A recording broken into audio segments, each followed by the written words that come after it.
د غونډې نه تپوس کوي دوی چې د جنازې نه فوراً بعد دعا او تلاوت کول آیا دا څنګه دي جایز دي که نه دي او دغسې دي وایي چې د تعزیت کولو د هغې شرعي طریقه موږ ته لږ وښایي چې تعزیت په شرعي طریقې باندې څه طریقه باندې کېږي او بل سوال چې د هیله اسقاط کړی چې د احنافو په نسبت باندې د هیله اسقاط شرعي طریقه څه ده آیا احناف هیله اسقاط مني که نه مني او که مني نو د دوی په نسبت باندې شرعي طریقه د هیله اسقاط چې جنازه کله وشي نو جنازه په خپله باندې دعا ده که بیا صفونه مات شي عالم صاحب بیان وکړي تقریر وکړي تقریر نه بعد دعا واوره جنازې نه بعد دعا شته وکړه کله چې امام د جنازې نه بعد دعا کوي نو دعا کوه او چې کله یې نه کوي بې مه کوه عوامو پکې کار نشته لانجه ټولو عوامو جوړه کړې کم عالم چې جنازې نه بعد دعا کوي نو هغه به صفونه مات کړي بیان به وکړي نو هغه به جواز طرف ته راولي ضرورت به یې ګڼي چې اوس زمونږ دعا وکړو اجتماعي دعا وکړو نو کم عالم چې دعا کوي نو دعا وکړه چې کم عالم دعا نه کوي نو دعا مه کوه او که ته وایې چې زه ښه پوه یم عالم سره جګړې کوي نو ته ولې جنازې له نه مخکې چې جنازې له د کله امام مخکې کوه نو اخره پورې به هغه امام وي که هغه دعا کوي نو دعا کوه که هغه دعا نه کوي بیا دعا مه او که ته لنجې جوړه امام دعا وکړي ولې دې دعا وکړه دعا نشته نه یو کې ولې دعا نه وکړه دا د امام کار دی دعا کوي یا نه کوي په دې کې د عوامو هېڅ قسم کار لانجه او مسله جوړېږي د عوامو نه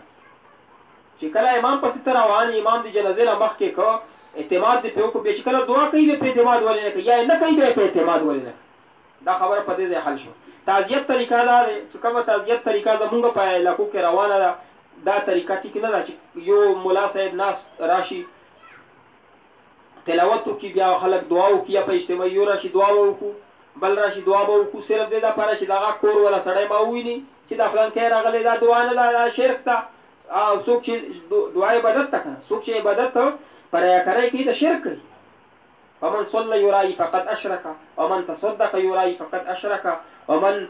صام يرائي فقد اشرك نبی علیہ السلام فرمی چا چې کوم عبادت وکړو پر چې دا کې ما ویني چې دعا ته راغلی نو شرک یو دا شرکونه مکه کوي دعا دغه د چې بس د زړه نه دعا وکړي تعزیت لپاره چې راغلی یو کس دعا وکړه چې دعا به وکړو په اجتماعي دعا یې لاس یې پورته کړو نو ټول خلک پکې شامل شول نو هر یو ولې وایي چې اوس به بیا به لاس پورته کړو بل وایي بیا به چې بیا ځي بیا وایي بیا به لاس پورته کړو نو خلک پکې وایي چې الله پاک دا مړی سره ونه بخي چې په موږ د په لاسونو اوچتولو ستړي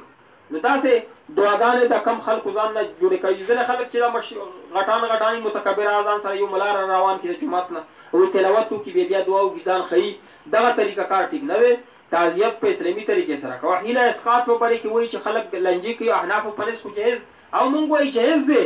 خو هیله اسقاط چې کوم طریقه کار باندې دی هغه طریقه کار باندې جایز دی حتی وایي چې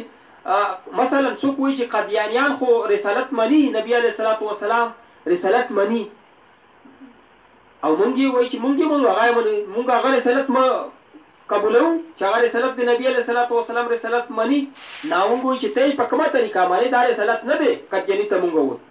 مرزایي چې رسالت وایي چې مونږ منو ختم نبوت مونږ منو هغه وایي دا قادیاني نو که په ویلو باندې چېرې مونږ منو نو ته یې ورسره منې مرزایي سره ومنه نه یې منې مرزایي ته وایي چې ته کوم ختم نبوت منې دغه ختم نبوت طریقه نه د ختم نبوت دا ومنه چې څنګه یې زه منم نو هیله اسقاط چې څوک مخالفت کوي په دې وجه کې وایي چې هیله اسقاط چې څنګه کېږي هغه کومه اسلامي طریقه علما کرامو ذکر کړه په دې طریقه شریعتو مطابق یې منو شریعتو خلاف چې کوم دی دا هیله اسقاط نه دی شریعت پکې دا مفقود دی چې هیله اسقاط دی دا پرو چې مخکې پیسې ډېرې کمې خلک غریبانانو نو یو غریب سړی و چې وفات شو هغه نه به مثلا لسل منځونه پاتې شوي او د سره پیسې د فدیې وي مثلا 15 منځونه نو علما کرامو ورته زړه خوږ شو چې داسې کار وکړه قبرستان نه چې راغی جومات کې به کېناستل چې بس د کومه لس منظور پیسې در سره نشته 15 شته دې باندې به مونږ دایره جوړه کړو غریب له به ورکړو غریب بیا تعالی درکړي په دې طریقې سره به دغه ډبل شي هیله یې جوړه کړه نو دې هیلې نه تاسو دغه کار شروع کړو په قبرستان کې کېنئ قبرستان کې کله تاسو ولې او بیا صابونونه تقسیموئ هیله اسقاط دا معنا نه چې بس هر څه کار کوو بس دا هیله اسقاط ته هغه فقهاو کرامو دې لپاره اوس خو پیسې ډېرې هر چا سره پیسې شته اول ته حساب کړی چې د مړي نه څومره لمونځونه پاتې شوي دي روژې پاتې حساب دې نه کړی په قبرستان کې کوې رواج کوي دغه هیله اسقاط چې کم مروجات دی د دې هېڅ قسم ثبوت زموږ احنافو نه نشته دی هغه کم چې وه مخکې و احنافو به چې کوه مخکې ته اوس چې نن سبا کومه هیله